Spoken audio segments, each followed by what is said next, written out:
ቅዱስና የተፈራ ሕያው አምላካችን እግዚአብሔር ሆይ እናመሰግንሃለን። ሳምንቱን ሁሉ ጠብቀህ ለዚህ ጊዜ ስላደረስከን ክብር ምስጋና ለስምህ ይሁን። በበጎነትህ በፍቅርህና በርኅራሄ ዛሬም ይህን ቀን ሰጥተህን በጽድቅ ገበታ ላይ እንድንሆን ከቃልህ ማዕድ ዙሪያ እንድንሰበሰብ ስለፈቀድክልን ክብር ምስጋና ለስምህ ይሁን።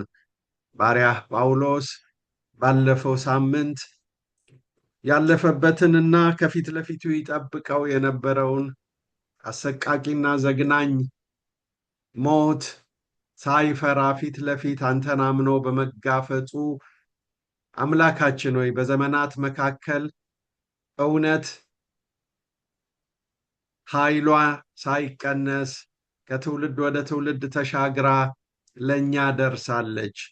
በዋጋ የተገኘውን ይህንን እውነት በሚገባና በጥንቃቄ ይዘን ለቀጣዩ ትውልድ እኛም በተራችን እንድናስተላልፍ እንድንኖረው ገንዘባችን እንድናደርገው ጌታ አምላክና አባት ሆይ አንተ እንድትረዳን እንድታግዘን እንለምንሃለን። ቸርነትህ እንዲደግፈን ጸጋህ ከእያንዳንዳችን ጋር አብሮ እንዲሆን እንለምናለን። ዛሬም በዚህ የስንብት ጉጉት ውስጥ ስንቆይ አቤቱ ሰላምታ ከሚመስል የግለሰቦች ስም ከሚጠራበት ነገር ውስጥ መንፈሳዊ ቁም ነገር እንድናገኝ ታንጸን ደግሞ ሌሎችን እንድናንጽ ጸጋህ እያንዳንዳችንን እንዲደግፈን እንማጠንሃለን። ሐሳብህን እንድናስተናግድ እርዳን። በመንፈስህ እያንዳንዱን ሁኔታችንን ተቆጣጠር። ሁሉን ለአንተ አደራ ሰጠን። በጌታ በኢየሱስ ክርስቶስ ስም ስትል ስማን። አሜን። እግዚአብሔር አምላካችን የተባረከና የተመሰገነ ይሁን። የሁለተኛ ጢሞቴዎስ ጥናታችን በሚቀጥለው ሳምንት ያበቃል። አንድ ሳምንት ኦገስት 2 ላይ ለጥያቄና መልስ እድል እንሰጣለን። ኦገስት 23 ወንድማችን ዶክተር ምንተስኖት የታናናሽ ነቢያትን ወይም ንዑስ ነቢያት ተብለው የሚጠሩትን ከአንድ ዓመት በላይ በሆነ ጊዜ ለማስተማር ተሰናድቷል። ብዙ የተራቡ ልቦች ያስፈልጋሉ። ስለዚህ ሁላችንም እየተገኘን የማዕዱ ተሳታፊ እንድንሆን እግዚአብሔር ለወንድማችን መከናወንም እንዲሰጠው በእነዚህ 3 ሳምንታት እንጸልይለታለን። ማስተማር የሚጀምረው ኦገስት 23 ይሆናል። ጌታ እግዚአብሔር አብዝቶ ይባርካችሁ። በሁለተኛ ጢሞቴዎስ ላይ ያሏችሁን ጥያቄዎች ለእኔ ቴክስት ታደርጉልኛላችሁ። ኦገስት 2 ከኔ ጋር የሚኖራችሁ የመጨረሻ የጥያቄና መልስ ጊዜ ይሆናል። ዛሬ ከቆምንበት ከቁጥር 9 እስከ 18 ያለውን ክፍል እናያለን። ሰፋ ያለ ክፍል ነው። ልብ ብለን እናነበዋለን። እንዲህ ይላል። እግዚአብሔር አምላካችን በእነዚህ ቁጥሮች ውስጥ ያስቀመጠውን እውነት አብረን እንድንመለከት የጌታ ጸጋ እንዲደግፈን ሁላችንም ከቁጥር 9 እስከ 18 በአዲሱ መደበኛ ትርጉም ነው ማነበው። በቶሎ ወደ እኔ ለመምጣት የተቻለህን ሁሉ አድርግ። ዴማስ ይህን ዓለም ወዶ ትቶኝ ወደ ተሰሎንቄ ሄዷልና፣ ቂርቂስም ወደ ገላትያ፣ ቲቶም ወደ ድልማጥያ ሄደዋል። ከኔ ጋር ያለው ሉቃስ ብቻ ነው። ማርቆስ በአገልግሎቴ ስለሚረዳኝ ከአንተ ጋር ይዘኸውና። ቲኪቆስን ወደ ኤፌሶን ላኩት።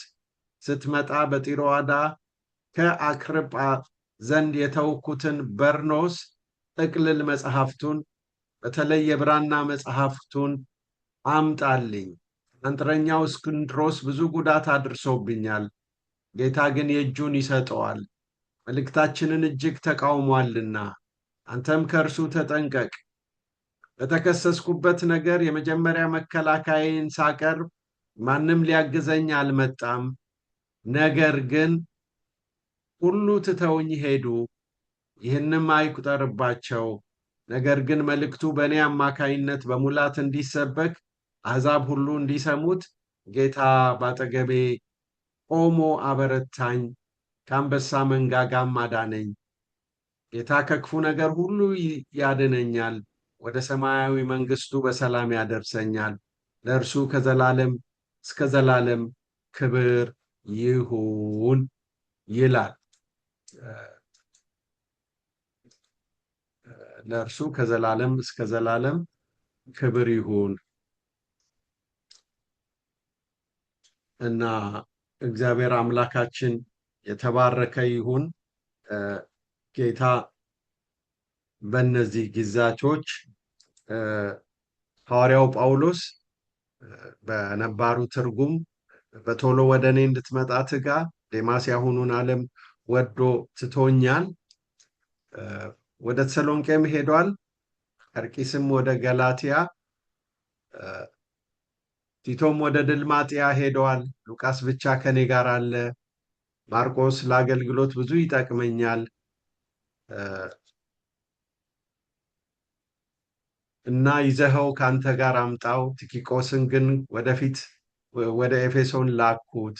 ስትመጣ በጢሮአዳ ከአክርጳ ዘንድ የተውኩትን በርኖስና መጽሐፍት ይልቁንም በብራና የተጻፉትን አምጣልኝ ብሎ ይናገራል እና በከፊል ነው ያነበብኩት።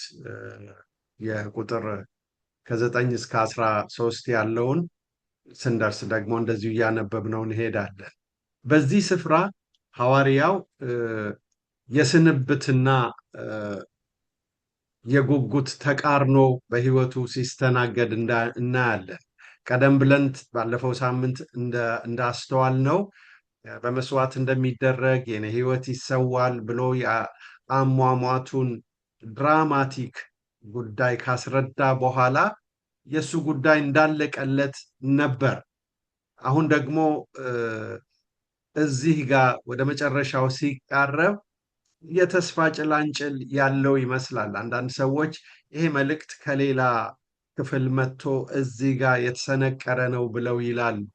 ነገር ግን ተስፋውንም ጭምር የሚመለከትና በመጨረሻው ሰዓት እንኳ በውስጡ የነበረውን ሸክም ለማጋራት የነበረውን ሁኔታ ልክ ወላጆቻችን የመሄጃ ጊዜያቸው ሲደርስ በተለይ በድሮ ዘመን ቤታቸውን ያጸዳል። ማለት ምን ማለት ነው? ገሌ ጋ እንዲህ አይነት ያደራ ገንዘብ አለ፣ ከገሌ የወሰድኩት እንዲህ አይነት ነገር ነውና መልሱልኝ፣ ገሌን እንዲህ በሉልኝ ማለት ያዘወትራሉ። ያንን አይነት ነው ብለው የሚረዱ ሰዎች አሉ። ምክንያቱም በአደባባይ የሚነበብ ደብዳቤ ላይ ሐዋርያው ጳውሎስ ጉጉቱን ታዩታላችሁ፣ በጉጉቱ መካከል ደግሞ ተቃርኖውን ታያላችሁ እና ጉጉቱ የናፈቃቸውን ሰዎች ማየት ነው።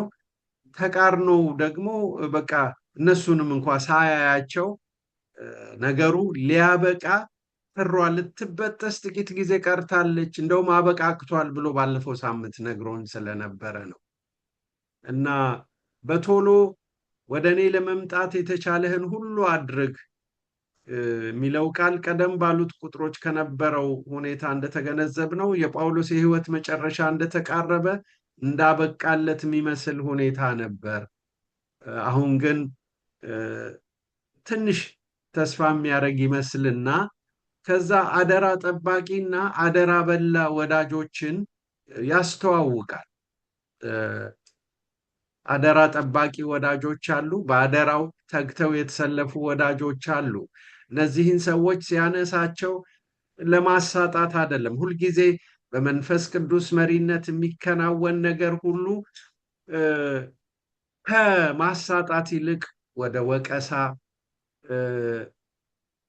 ከማጋለጥ ይልቅ ወደ ተግሳጽ ያደላል። ስለዚህ በዚህ ስፍራ ተግሳጽና ዘለፋውን እንጂ ማጋለጡን አናይም። ወቀሳውን እንጂ ማሳጣቱን አንመለከትም።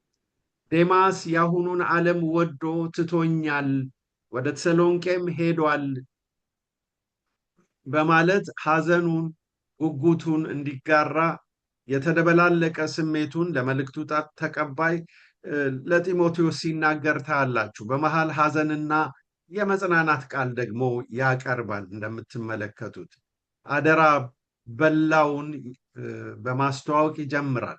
ዴማስ ስለ ምቾትና በዓለም ከሚያገኘው ነገር የተነሳ ተልእኮውን ቢጥልም ለጌታ ሥራ ጨክነው በተሰለፉ ወንድሞች ጳውሎስ ልቡን አበረታቶ በቲኪቆስ በኩል ይሄን መልእክት አሁን የተጻፈውን ሁለተኛ ጢሞቴዎስን አስይዞ በመላክ እያለፈ ያለበትን ሁኔታ እንዲረዱለት በውስጡ ምን እየተሰማው እንዳለ ስለ ወቅታዊው ሁኔታ አጭር ገለጣ ያቀርባል።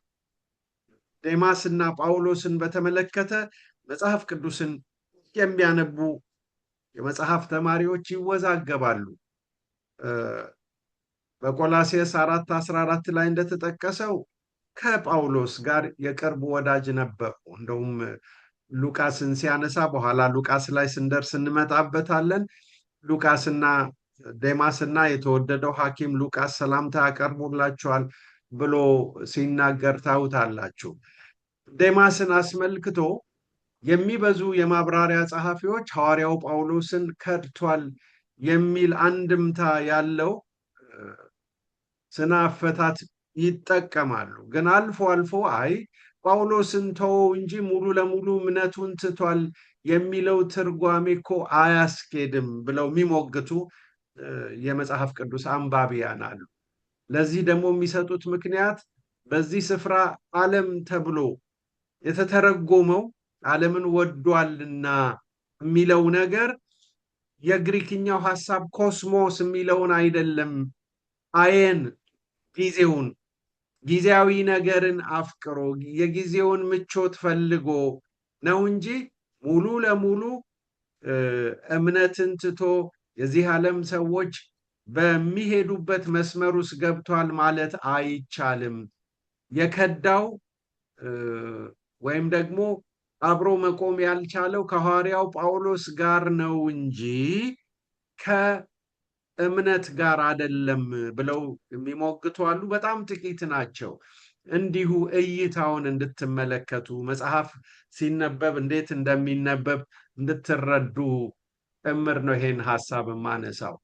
አንተ የቱን ትቀበላለህ ብትሉኝ አብዛኞቹ ያሁኑን ዓለም ወዶ ብለው የተረጎሙት የተሻለ ሆኖ ይሰማኛል። እና ዴማስ አደራ በላ ወይም ደግሞ ድጋፉ በሚያስፈልግ ሰዓት የተንሸራተተ ወንድም ነው። የተንሸራተተ ወንድም ነው። ምናልባት በውሸተኛ ወንድሞች በኩል ፍርሃት ብሎ ያለው እንደሱ አይነት መንሸራተት የሚቀናቸውን ወይ በቃላቸው ማይጸኑ ወገኖችን ሊሆን ይችል ይሆን? ወይም ደግሞ በቆሮንቶስ ዴማስን የሚመስሉ በጣም ብዙ ሰዎች ነበሩ ማለት ነው የሚባል ነገር አለ። ከዛ ቀጥሎ የሚያነሳው ቀርቂስ ነው። ቀርቂስ አደራውን የተወጣ መልእክተኛ ነው እና ይሄ ግለሰብ በዚህ ስፍራ ነው ስሙ የተጠቀሰው። ገላትያ የሚለው ገለጣ በጊዜው ጳውሎስ በሮም እስር ቤት ስለነበረ በታናሹ እስያ ያለውን ገላትያ ሳይሆን ጋውል ተብላ በምትጠራው ወደ ሮም ቅርብ በሆነችው የፈረንሳይ ግዛት አካባቢ ነው ይህ ወንድም የሄደው ብለው ይላሉ። ለማንኛውም ሐዋርያው ጳውሎስ ከሰጠው የወንጌል ስምሪት ጋራ አደራውን የተወጣ መልእክተኛ ነው እና አደራ በላዎች የሰበሩትን ልብ አደራ ጠባቂዎች ደግሞ መጠገናቸውን ታያላችሁ። ትምህርቱ ዛሬ ለአገልጋዮች ልብ የምንከብድ ነን፣ የአገልጋዮችን ስቃይ እና ሐዘን የምናበዛ ወይስ የአገልጋዮችን ሸክም ተጋርተን የእግዚአብሔር መንግስት እንዲሰፋ የበኩላችንን የምንወጣ?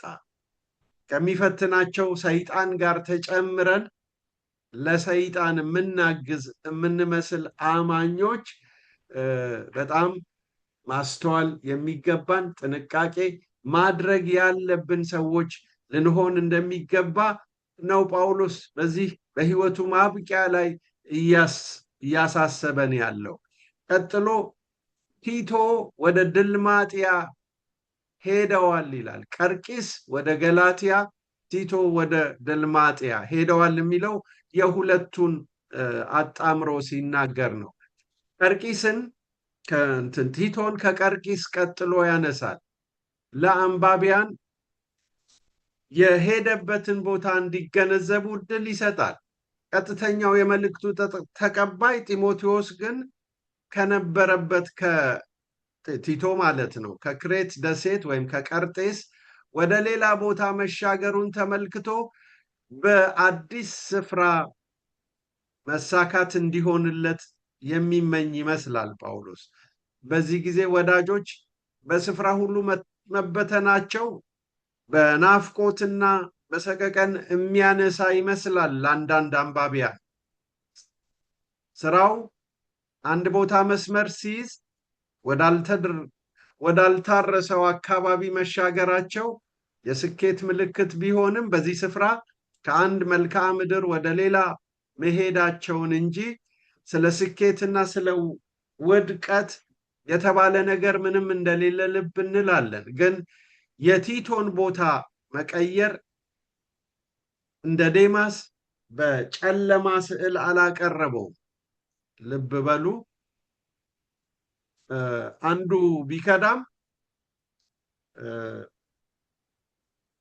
ቢከዳም ሉቃስ ግን በቦታው ነበር፣ ቲቶ ግን በቦታው ነበር። ስለዚህ ጳውሎስ ቲቶ ከነበረበት ቦታ መዛወሩን ብቻ እንድናውቅለት መረጃ ያቀብላል እንጂ ቲቶ ከቀርጤስ ወደ ድልማጥያ የሄደበትን የተጨበጠ ነገር አይነግረንም። ምክንያቱ ሁለት ሊሆን ይችላል ይላሉ። አንደኛው የተፈጠረ ጊዜያዊ ችግር ኖሮ ያንን ለመፍታት ነው። ሁለተኛው ደግሞ እዛ አካባቢ የነበረው ስራ አልቆ ሊሆን ይችላል እና በእነዚህ ሁኔታዎች ከዴማስ፣ ከቀርቂስ፣ ከቲቶ ጋራ እግረ መንገዳችን ሰዎች የቱንም ያህል ቢወዱንና ብንወዳቸው ሁኔታዎች ሊለያዩን እንደሚችሉ እነዚህ ታሪኮች ያስገነዝባሉ። አንዳንዶቹ ወደኋላ በማፈግፈግ እንደ ዴማስ ልባችንን ይሰብሩት ይሆናል። ሌሎቹ ደግሞ እየወደድናቸው አካባቢ ሲቀይሩ በመለያየት ስቃይ ውስጥ ይጥሉናል። አሁን እገሌ ከዚህ አካባቢ ቢሄድ ብላችሁ ስትሉ እምባ እምባ የሚሏችሁ ከእናንተ ጋር በጣም የተሳሰሩ ወዳጆቻችሁን ታስባላችሁ። አገር ጥለን ስንመጣ አሜሪካ ብዙዎቻችን ይሳካልናል ብለን ነው የምንመጣው። ስንመጣ ደግሞ ብዙ ጸልየን ነው። ግን በምንለያይ ቀን ይለቀሳል።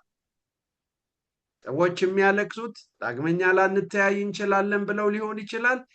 ሌላው ግን መለያየት ራሱ ስቃይ ስለሆነ፣ ስለዚህ ጳውሎስ በመለያየትና በናፍቆት ስቃይ ውስጥ አለ። መከዳዳት ግን ሲጨመርበት የበለጠ ከባድ ይሆናል። ስለዚህ ከየትኛው ወገን ነው የተሰለፍነው የሚለውን ነገር ልብ ብለን ማጤን ይኖርብናል። ሐዋርያው ይቀጥልና ሌላ ሰው ያነሳል። ሉቃስ ብቻ ከኔ ጋር አለ ይላል።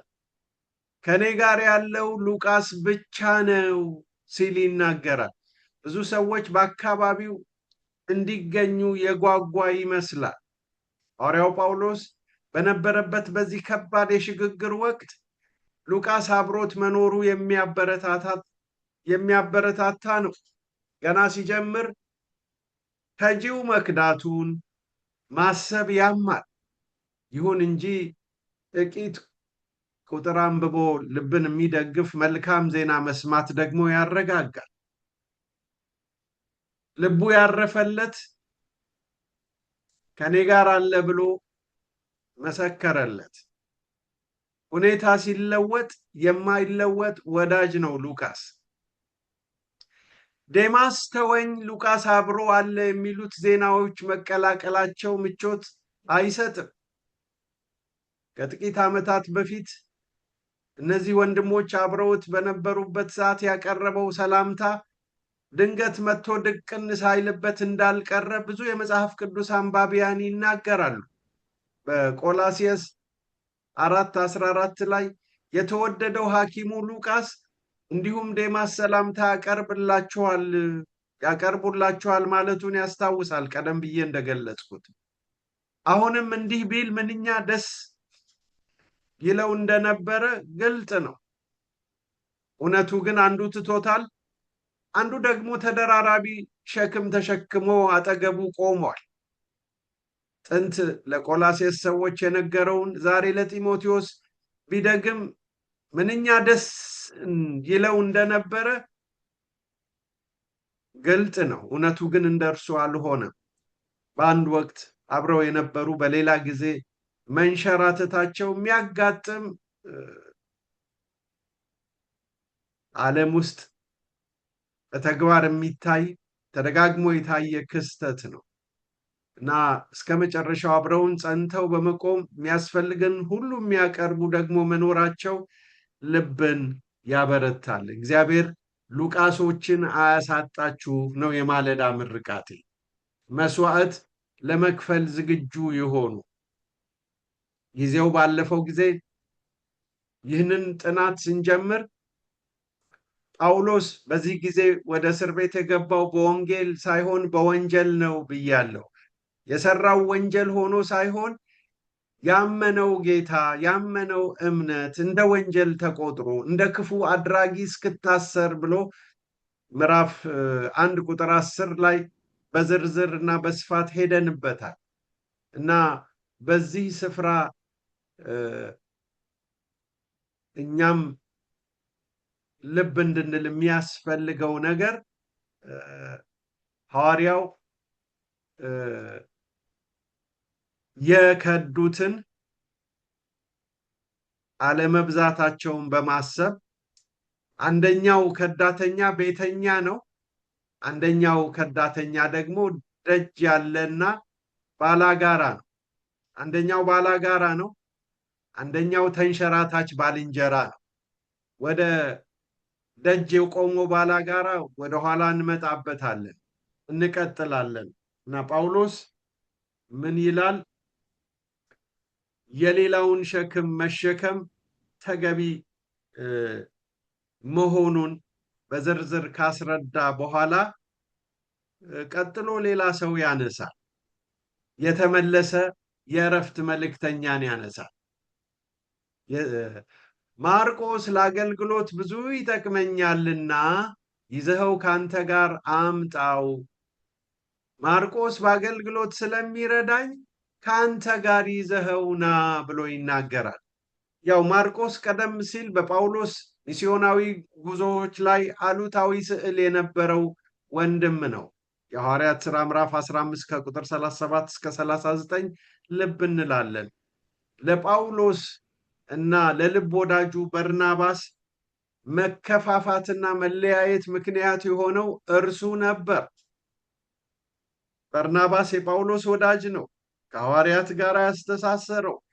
ግን በእነዚህ ሁለቱ ሰዎች መካከል ማርቆስ ገባ እና በርናባስ ማርቆስን መረጠ፣ ጳውሎስ ሲላስን መርጠው በመካከላቸው መከፋፋት ሆነ ይላል የድሮ ትርጉም። ብዙ በቁስል የሚያስታውሱት የግንኙነት ገጠመኝ ነው። ዛሬ በጳውሎስ ዘንድ መፈለጉ በመንፈሳዊ ሕይወቱ ስለተደረገው የሚያበረታታ ለውጥ የሚያስገነዝበን ነገር አለ። ስለዚህ የተመለሰ የእረፍት መልእክተኛ የፈረሰውን ለማድረስ የተሰበረውን ለመጠገን ስንዱ ነበር ማለት ነው እና በዚህ ምክንያት ጢሞቴዎስ ወደ ጳውሎስ በሚያደርገው ጉዞ ማርቆስ የቀድሞ ወላዋይ የዛሬው ደግሞ ጽኑ አገልጋይ አብሮት እንዲመጣ ለጢሞቴዎስ መመሪያን ሲሰጠው እንመለከታለን። ምናልባት በዚህ ጊዜ ጢሞቴዎስ ወደ ሮም በሚመጣበት መስመር ላይ ማርቆስ ይገኝ ነበረ የሚለው ግምት የብዙዎች ነው። በተፈለገ ጊዜ በቦታው የሚገኝ ማርቆስን መሆን ደግሞ ይጠይቃል። ተንሸራቶ አለመቅረት፣ አጣልቶ አለመጥፋት፣ ልባም የሆነ የመንፈሳዊ መልእክተኛ የጽድቅ አቋም ነው እና ሐዋርያው ይህንን ነገር ልብ እንዲባል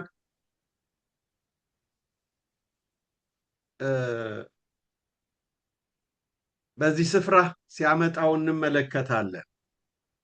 ከዛ በደከመው ቦታ የሚቆም አጋዥ እንዲሆን ጳውሎስ ይህንን የቀድሞ ወላዋይ የዛሬ ጽኑ አገልጋይ ይጠቅመኛል ብሎ ሲመሰክርለት እንመለከታለን። ቀደም ሲል ያልጠቀመና ጳውሎስን ያስቆጣው ወንድም አሁን ደግሞ ሊጠቅም መሰናዳቱን እንመለከታለን። መውደቅ ኃጢአት ነው፣ ካለመነሳት አይብስም። መመለስ ሌላውን ለመመለስ የሚያግዝ የአምላክ ረድኤት ነው። ሁልጊዜም ቢሆን ወንጌሉ በውስጣችን የሚሰራው ይሄንን ነው። ለዚህ ነው ወንጌል ለሁሉም ሁሉም ለወንጌል በሚለው ርዕሰ ጉዳይ ሰፋ ያለ ሐሳብ አንስቼ ከመድረክ ሳስተምር ታስታውሱ ከሆነ ወንጌል ባጭሩ መመለስ ነው አልኩኝ። የምንመለሰው 180 ዲግሪ ቀኝ ኋላ ዙር ነው። ወንጌል ግን መመለስ ብቻ ሳይሆን መመለስ ነው። መመለስ ወደ መመለስ ካልተሻገረ ትልቅ ኪሳራ ነው። በትክክለኛ መንገድ የተነኩ ልባቸው ከጌታ ጋር የተሳሰረላቸው ሰዎች የተመለሱና ከጌታ ጋር የተጣበቁ ብቻ ሳይሆኑ የሚመልሱ ናቸው። ስለዚህ መመለስ ወደ መመለስ መሻገር አለበት። ከዛ በኋላ መመለስና መመለስ ሲቀናጁ እነርሱ ወደ መመላለስ ይሻገራሉ። ስለዚህ በዚህ ማለዳ ወንጌል መመለስ ነው፣ መመለስ ነው፣ መመላለስ ነው። ፓኬጁ ይሄንን ያወራል። የጳውሎስ ወንጌል በእንደዚህ አይነት ሁኔታ የተሞላ ወንጌል ነው። ከዛ ቀጥሎ ጳውሎስ ቲኪቆስን ያነሳል። ቲኪቆስ የልብ አድራሽ ማለት ነው። የልብ አድራሽ ጳውሎስ አጠገብ ሆኖ ቲኪቆስ የልብ አድራሽ መልእክተኛ ነው። ይሄንን ራሱ ሁለተኛ ጢሞቴዎስን ተሸክሞ ወደ ጢሞቴዎስ እየገሰገሰ ያለው እሱ ነው። ቀደም ብሎ ቆላስይስንና ኤፌሶንን ተሸክሞ በየቦታቸው ያደረሰ ወንድም ነው። ቆላስይስንና ኤፌሶንን ያደረሰ መልእክተኛ ነው። የተነገረውን የሚሰማ ሁሌም ለመላክ ስንዱ የሆነ ወንድም ነው። ቲኪቆስ ልብ አድርስ ማለት ነው። የልብ አድርስ መልእክተኛ የዚህ የመላላክ መስመር ውስጥ ወደ ኤፌሶን የተላከው ቲኪቆስ ወደ ኤፌሶን በደረሰ ጊዜ ጢሞቴዎስ ወደ ሮም እንዲሻገር ጢሞቴዎስን ተክቶ በኤፌሶን ለማገልገል እየተንቀሳቀሰ መሆኑን መገመት አግባብ መሆኑ ብዙዎች ይስማማቸዋል። በዚህ ጊዜ ጳውሎስ ዝርዝር ነገር ባይናገርም ቲኪቆስ ሲመጣ አንተ ለእሱ አስረክበህ ና የሚል ዝርዝር መመሪያ እዚህ ቦታ ላይ አናይ። ግን የአባቶች ማስታወሻ ከየአቅጣጫው የምናውቃቸው መረጃዎች እንደሚያመለክቱት ቲኪቆስ በየቦታው እየደረሰ ልብ አድርስ ስራ የሚሰራ ወንድም ነው። ስለዚህ ዛሬም ቢሆን ጳውሎስ ምን ይላል? ቲኪቆስን ግን ወደ ኤፌሶን ላክሁት ይላል። ይሄን ሁሉ የሚሰራው እስር ቤት ሆኖ ነው። ሞቱን እየተጠባበቀ ነው። አናቱ ላይ የሚሽከረከረው ሞት እየተናገረ ያለው ነገር እጅግ በጣም አስፈሪ የሆነ ገጽታ የነበረው ነው።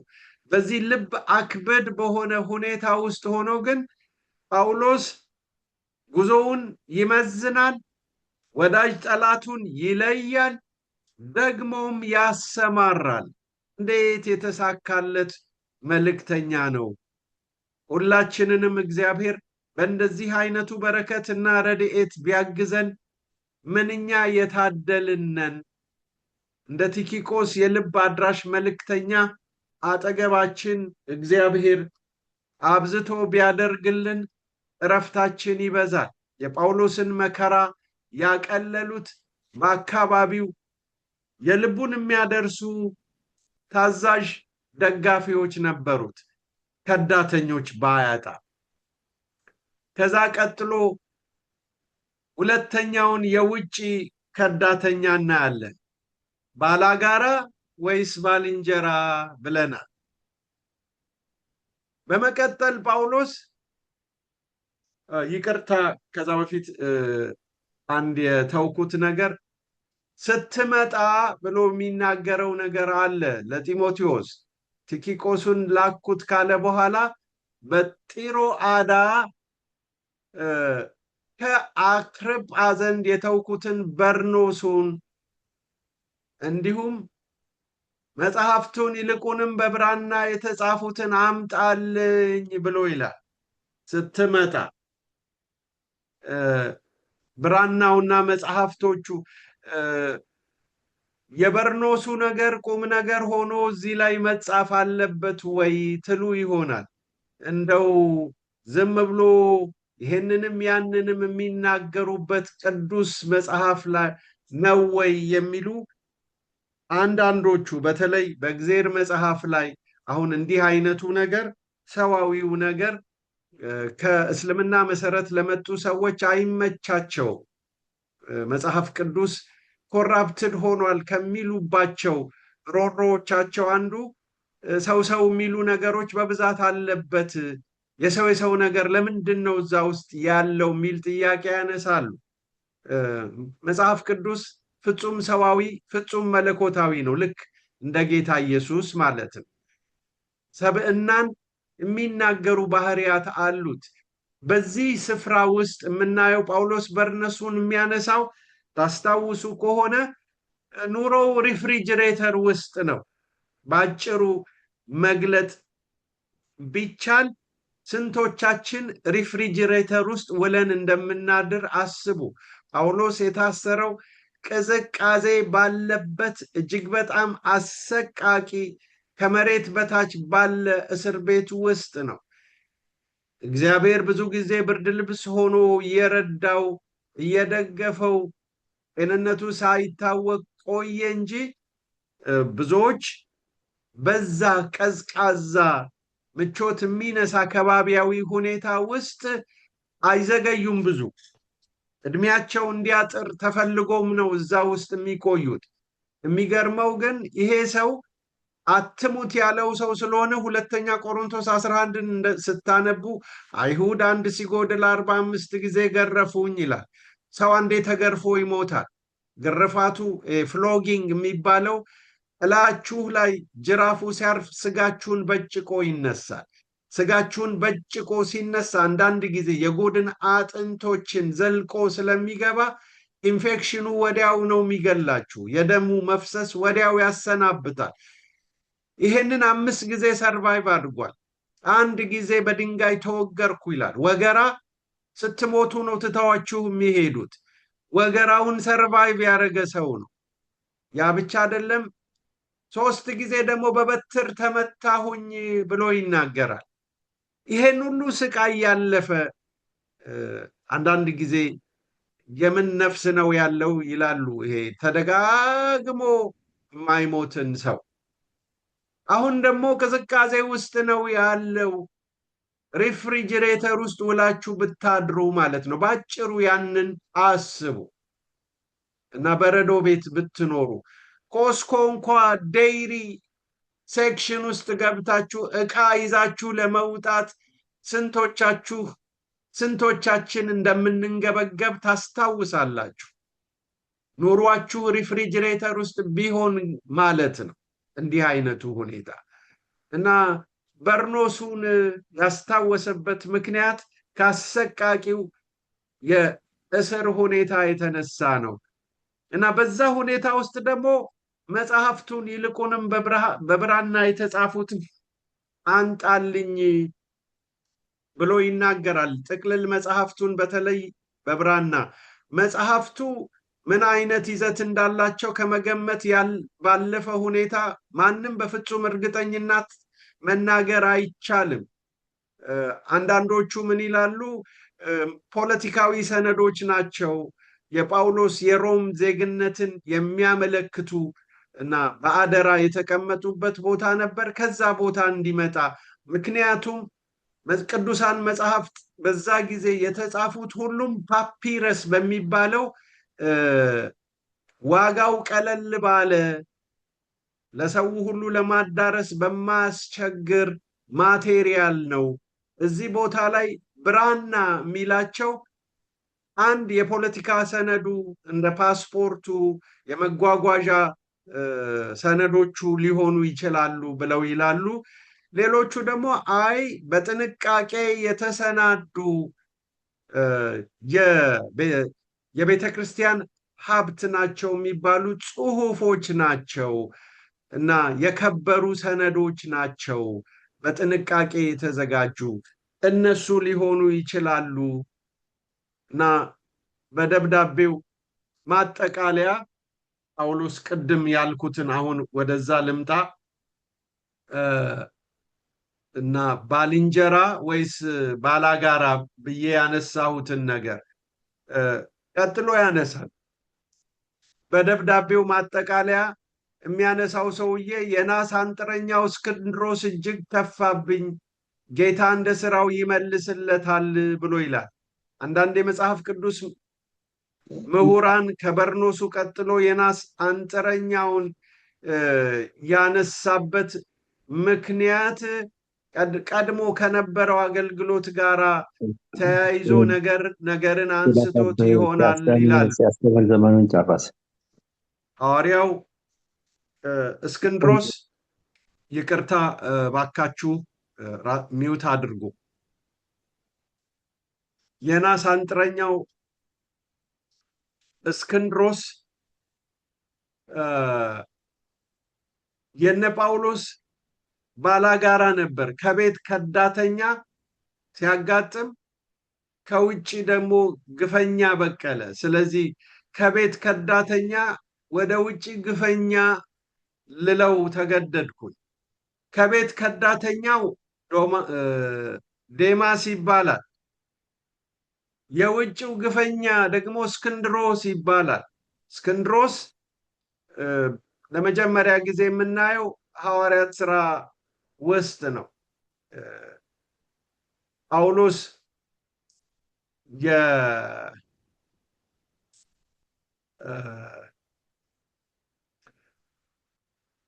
ሰዎቹ በምኩራቡ ጉዳይ ላይ አስቸጋሪ ነገር ተነስቶ በአደባባይ እነ ጳውሎስንና አይሁዳውያንን ዲፌንድ ለማድረግ ሞክሮ የኤፌሶን አርጤሜስ ታላቅ ናት የሚሉ ሰዎች በአደባባይ ስላዋረዱት የዚህ ውርደቴ ሰበቡ ጳውሎስ ነው ብሎ ስላሰበ እነሱን መበቀል ያሰበ ይመስላል። ምናልባት ፍርድ ቤት ባቀረበባቸው ክስ ክፉ የመከላከያ ጭብጦች አቅርቦ ወንጀሎቻቸውን ለማክበድ ሞክሮ ይሆናል። ሐዋርያት ሥራ ምዕራፍ 19 ቁጥር 33 እና 34 እንዲሁም በአንደኛ ጢሞቴዎስ ምዕራፍ 1 ቁጥር 20 ያለው ነው። የመጀመሪያው ከጣዖት አምላኪዎች የደረሰውን ተቃውሞ በተመለከተ ምላሽ እንዲሰጥ ተጠብቆ ተቃዋሚዎቹ ያልፈቀዱለት ሰው ነበር። አንዳንዶች እንደሚገምቱት ይሄ ሰው መከላከያ ለመስጠት አስቦ ህዝቡ ስላዋረደው በደረሰበት የሞራል ጉዳት ጳውሎስና አብረው ያሉትን ለመበቀልና በተራው ለማዋረድ አስቦ ያደረጋቸው አንዳንድ ነገሮች ነበሩ ይባላል። በአንደኛ ጢሞቴዎስ 1:20 ላይ ግን በህሊና ቢስነቱና በአዋኪነቱ ጳውሎስ ከተቃወማቸው መካከል አንዱ እስክንድሮስ ነው። ትዝ ይላችኋል። ሄሜኔዎስንና እስክንድሮስን ለሰይጣን አሳልፌ ሰጥቻቸዋለሁ ሲል ታዩታላችሁ። እና ይሄ ሰው ከቅዱሳን ህብረት የተገለለ ስለሆነ ያለማቋረጥ ክፋት ያደርግ ነበር። ክፋቱ አካላዊ ሳይሆን መንፈሳዊ ነው።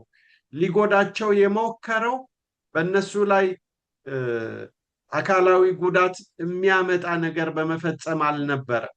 መንፈሳዊ ይዘት ነበረው። ተቃውሞ በውስጡ ክፋትና ሴራን የተሸከመ ነው እና የእስክንድሮስ ክፋቱ ደግሞ ወንጌልን መጥላቱ ነው እና ጳውሎስ በዚህ ስፍራ ባልንጀራንና ባላጋራን ለይቶ ማየት እንደሚያስፈልግ ለዛም ጥንቃቄ እንደወሰደ ታያላችሁ እና መንፈሳዊ ችግር መንፈሳዊ መፍትሄ እንደሚያስፈልገው ሲመክር ትመለከቱታላችሁ እና ሐዋርያው በእንደዚህ አይነት የጉዳት ስሜት ውስጥ ሆኖ ጉዳትን ለምህረት የሚቀይር የአምላክን ረድኤት ያስታውሳል እና ምን ይላል? በፊተኛው ሙግቴ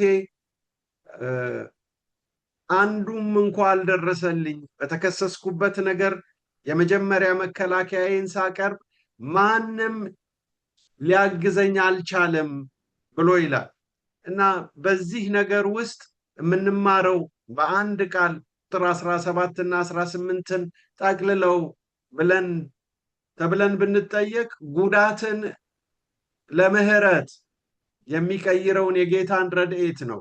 ያልጠበቀው መከዳት በውስጡም በውጭም ቢያጋጥመውም በጉዳት ስሜት ከመታሰር ልብን ለምህረት መክፈት ለጳውሎስ አምላክ ያደረገለት ቸርነት ነበረ። እሱ ያንን ልብ ብሎ ሲነግረን ታስተውላላችሁ። እንዲህ አይነቱ ሂደት አድካሚ መሆኑ እና በፊተኛው ሙግቴ አንድስ እንኳ አልደረሱልኝም ብሎ ሲል ተከሶ መከላከያ መስጠት ባለበት እና ብይኑ በተራዘመበት ሁኔታ በዛ ስፍራ ደግሞ መከላከያ ሲያቀርብ ማስረጃ ሆነው ሊደግፉት የሚችሉ ብዙ ሰዎች ሊኖሩ ሲገባ አንዳቸውም አጠገቡ አልነበሩ። ለዚህ ነው ጳውሎስ እስክንድሮስን በተመለከተ ጌታ የእጁን ይሰጠዋል ብሏል። ያ ሰው ተመክሮ የማይመለስ ለክፋት ሙሉ ለሙሉ ልቡን የሰጠ ሰውዬ ነው። እነዚህኞቹ ግን ፈርተውና ደክመው ስለሆነ ጌታ ይቁጠርባቸው ብሎ ለነሱ ርህራሄ ሲያደርግ ታያላችሁ። ምክንያቱም ሰዎች ሲተዋችሁና ሲገፏችሁ አንዳንድ ጊዜ ጌታ እጅ ላይ ወስደው ያስቀምጧችኋል። የሆነው እንደሱ ነው። ጳውሎስ ሰዎች በተውት ጊዜ ጌታ በብዛት መጣ። ጌታ ባጠገቤ ቆሞ አበረታኝ አለ። ብዙ ሰዎች ሲተውት ብዙ አድርጎ ራሱን ጌታ ሰጠው። ስለዚህ ነው ጌታ አይቁጠርባቸው ካለ በኋላ ዳሩ ግን የስብከቱ ሥራ በእኔ እንዲፈጸም አሕዛብም ሁሉ እንዲሰሙት ጌታ ባጠገቤ ቆሞ አበረታኝ ብሎ ሲል ታዩታላችሁ።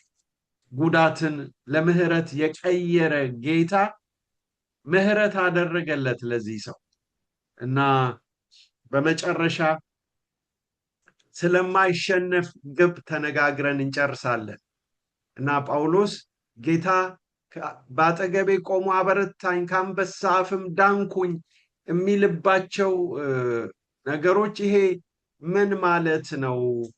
ሙሉ ለሙሉ በጊዜው ከነበረበት ፍርድ ነፃ ሆኖ ነው ወይ? አነጋጋሪ ነው በባህሪው እና አንዳንዶቹ አንበሳ ብሎ የሚለው ቄሳር ኔሮን ነው ይላሉ እና በልዩ ልዩ መልክ ሁለተኛ ሲስተሙን ነው የሚሉ ሰዎች አሉ። ሶስተኛ በጊዜው ክርስቲያኖቹ እንደምታስታውሱት ባለፈው ምናልባት ጁላይ 5 ላይ ነው በጣም ሰፋ ያለ ክርስቲያኖች ያልፉበት የነበረውን ስቃይ ካተኮምቡን የመሬት ውስጥ ኑሮን የመረጡበት ምክንያት ከማሰቃያዎቹ መካከል አንዱ እንስሳትን አስርበው በተለይ አንበሳና ነብርን በዚህ ሰው በሚሰበሰብበት ቦታ አማኞቹን አስረው ይለቋቸው ነበረ እና በዛ ጊዜ እነዚህ የተራቡ እንስሶች መጥተው ርህራሄ በሌለው መንገድ እጅ ሲገነጥሉ፣ እግር ሲገነጥሉ ወይ ራስ ሲበሉ እንዲህ አድርጎ ገነጠለው፣ የእግሩን እንዴት መነተፈው እያሉ እነዛ የሮም መኳንንቶች ይሳለቁ ነበር እና ከአንበሳ አፍ ዳንኩኝ የሚለው ከመበላት ዳንኩኝ ሊሆን ይችላል ተብሎ ይታሰባል። በመጨረሻ ቁጥር 18ን የማይሸነፍ ግብን እንጨርሳለን።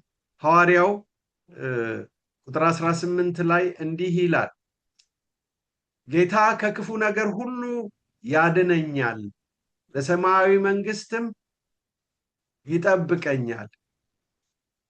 ጌታ ከክፉ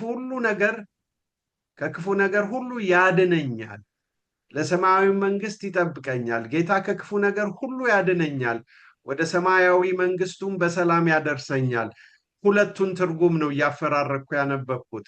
በዚህ ስፍራ የተጠቀሰው መዳን በአካል ከሚደርስበት እስራት ተላቆ ተፈቶ በሰላም መሰናበቱን የሚናገር ነው የሚለው የአንዳንዶቹ ድምዳሜ ነው። ነገር ግን ከቁጥር 6 እስከ 8 ሐዋርያው ከተናገረው ትንቢታዊ ማብቂያ ጋር የሚጣረስ ይሆናል። ስለዚህ የክፉ ምኞት መምከኑን የሚናገር ሐሳብ ነው። ክፉ በሐዋርያው ጳውሎስ ላይ ያሰበው ከሚደርስበት ስቃይ የተነሳ ይወላውላል የሚል ሁኔታ ነበረው። ነገር ግን ከክፉ የሚጠብቅ ጌታ ያስጀመረኝን ነገር ያስጨርሰኛል ነው እያለ ያለው። ማለት ያድነኛል የሚለው ሐሳብ ጌታ ኢየሱስ ከዚህ ሰዓት አድነኝ ማለቱ መንፈሳዊ ምላሽ ተችሮት በጽናት ከፊት ለፊቱ የነበረውን ጽዋ እንደጠጣ ጌታችን መድኃኒታችንን ፈለግ የተከተለውና የሚከተለው ጳውሎስ ያለፈው ድነቱ በአካል ከጌታ ጋር መተያየቱ ከፊት ለፊት ለሚጠብቀው መክበር እያሰናዳው መሆኑን ልብ እንድንል ይፈልጋል። ትዝ ይላችኋል፣ ድነናል ከኩነኔ፣ እሱ መጽደቅ ይባላል።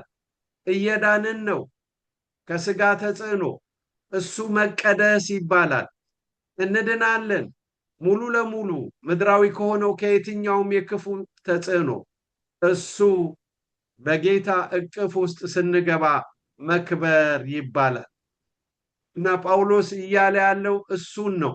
ለዚህም ነው ለእርሱ ለዘላለም እስከ ዘላለም ክብር ይሁን አሜን፣ ለእርሱም ከዘላለም እስከ ዘላለም ክብር ይሁን አሜን ሲል አእምሮ ከማንኛውም ተጨማሪ የመፈታት ተስፋ ይልቅ በዘላለማዊ እውነታዎች ላይ ያተኮረ እንደሆነ ግልጽ ነው። እዛ ግብ ውስጥ ገባ ማለት እግዚአብሔር ያሰናዳለት ወደ ታላቁ የመዳን ግብ ውስጥ ገብቶ ሰመጠ ማለት ነው። ክብር ለጌታ ይሁን። በዚህ መንፈስ ይሄንን ቀን እንጨርሳለን፣ እንጸልያለን። ቅዱስና የተፈራህ የአምላካችን እግዚአብሔር ሆይ እናመሰግንሃለን። በቸርነትህ እነዚህን ሳምንታት ጠብቀህ ለዚህ ስላደረስከን ክብር ምስጋና ለስምህ ይሁን። አንተ አምላካችን ነህ። በአንተ በጎነትና ርኅራሄ እዚህ ደርሰናል። ደግነትህ ሕይወታችንን ደግፏል። እንደ ጳውሎስ እጅህን ከፍተህ እንደ ተቀበልከው እኛም ሁላችን እዛ አድናቆት ውስጥ፣ እዛ አክብሮት ውስጥ፣ እዛ መገረም ውስጥ ሞትን ጥሰን እንድንገባ ዓይኖቻችን ያ ያሰናዳኸውን ክብር እያየ ሐሴት እንዲያደርግ እንለምናሃለን። ለእኛም ይገለጥ ዘንድ ካለው ክብር ጋር ቢመዛዘን የአሁን ዘመን ስቃይ ምንም እንዳይደለ አስባለሁ እንዳለ ጌታ ሆይ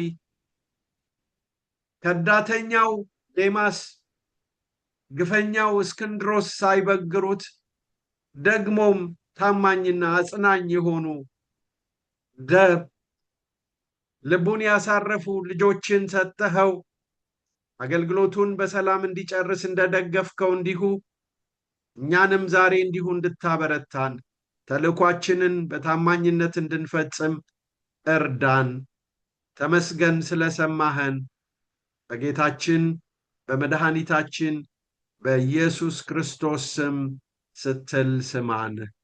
አሜን አሜን። እግዚአብሔር ይባርካችሁ። አሜን። ጌታ ይባርክ። ደህና ጌታ ይባርክ ፓስተር። አሜን። ተባረክ ፓስተር። በሰላም ዋሉ ወገኖች።